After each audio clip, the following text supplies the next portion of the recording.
அத்தனை அரசியல் கட்சிகளும் இன்னைக்கு கண்டிப்பா பார்த்துக்கிட்டு தான் இருப்பாங்க.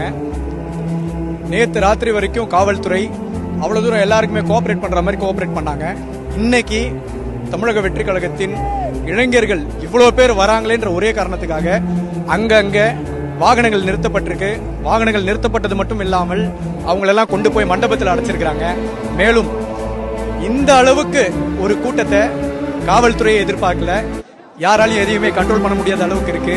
இது இன்றைய போராட்டத்திலேயே நம்ம தான் ஆட்சியை பிடிக்க போறோம்ன்ற ஒரு உறுதி அனைவருக்குமே தெரிஞ்சிருக்கும். இன்னும் பல இளைஞர்கள் இந்த கட்சியில இணையறதுக்கு இந்த போராட்டம் பெரிய ஒரு எடுத்துக்காட்டாக இருக்கும். இன்னைக்கு இவ்வளவு வெயிலும் பாராமல் இத்தனை வாகனங்கள், இவ்வளவு இளைஞர்கள், இத்தனை வழக்கறிஞர்கள், இவ்வளவு பேர் இதுல கலந்துக்கிட்டு தலைவர் பேச்ச எல்லாத்தையுமே உரை எல்லாத்தையும் கேட்டு இவ்வளவு தூரம் இம்ப்ரெஸ் ஆயிருக்காங்க. கண்டிப்பா 2026 நம்மளுடைய தமிழக வெற்றி கழகத்தின் ஆட்சியாக தான் இருக்கும்.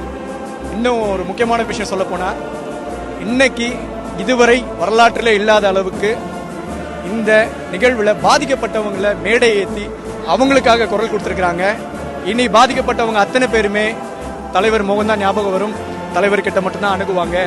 இந்த அளவுக்கு இவ்வளவு தூரம் ஒரு ஆர்ப்பாட்டம் நடந்து முடிஞ்சிருக்கு அப்படின்னா இது பொதுச் செயலாளர், துணை பொதுச் செயலாளர் அனைவரும் தலைமையில் இருக்கக்கூடிய அத்தனை பேருமே இதுல அந்த அளவுக்கு நைட்டு பகலும் சேர்ந்து உழைப்பை போட்டு இதை வெற்றிகரமாக முடிச்சிருக்கிறாங்க.